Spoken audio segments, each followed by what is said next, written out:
ശാസ്താംകോട്ട ഒന്നാമത് അഗണ്യമായ ഒരു സ്ഥലമായിട്ട് കിടക്കുകയായിരുന്നു. ആ സ്ഥലം ഞാൻ അവിടെ പോയി ദൈവത്തിന്റെ കൃപ കൊണ്ട് ഇപ്പോൾ അവിടെ പല സ്ഥാപനങ്ങളും ഉണ്ടായിട്ടുണ്ട്. എനിക്ക് ഏറ്റവും ഇഷ്ടമുള്ളതാണ് ബൈബിൾ സ്കൂള്.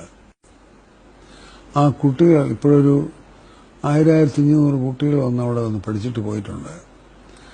അവരെല്ലാം എന്തുമാത്രം ദൈവത്തെ സ്തുതിച്ചുകൊണ്ടാണ് അവിടുന്ന് പോകുന്നതറിയാമോ.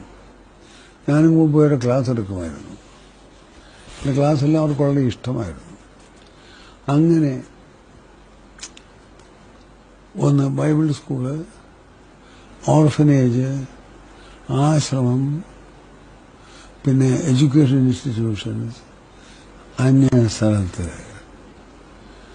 എന്നെ പോലെ ബലഹീനതൻ അവിടെ പോയി വിശ്രമിക്കുകയാണെങ്കിൽ ആ സ്ഥലവും ദൈവത്തിന്റെ കൃപ കൊണ്ട് വളരാനും ഉയരാനും സാധിച്ചേക്കുമെന്നുള്ള പ്രത്യാശയാണ് എൻ്റെ മനസ്സിലുള്ളത്.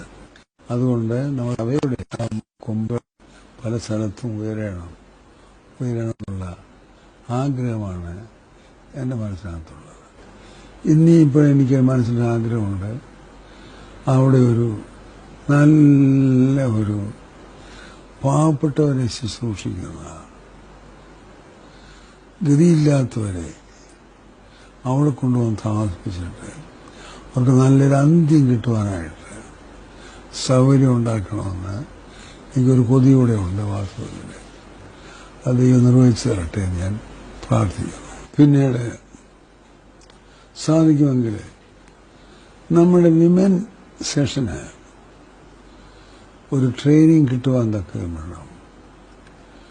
എൻ്റെ മനസ്സിലെ ആഗ്രഹമാണ് ഞാൻ പറയുന്നത്.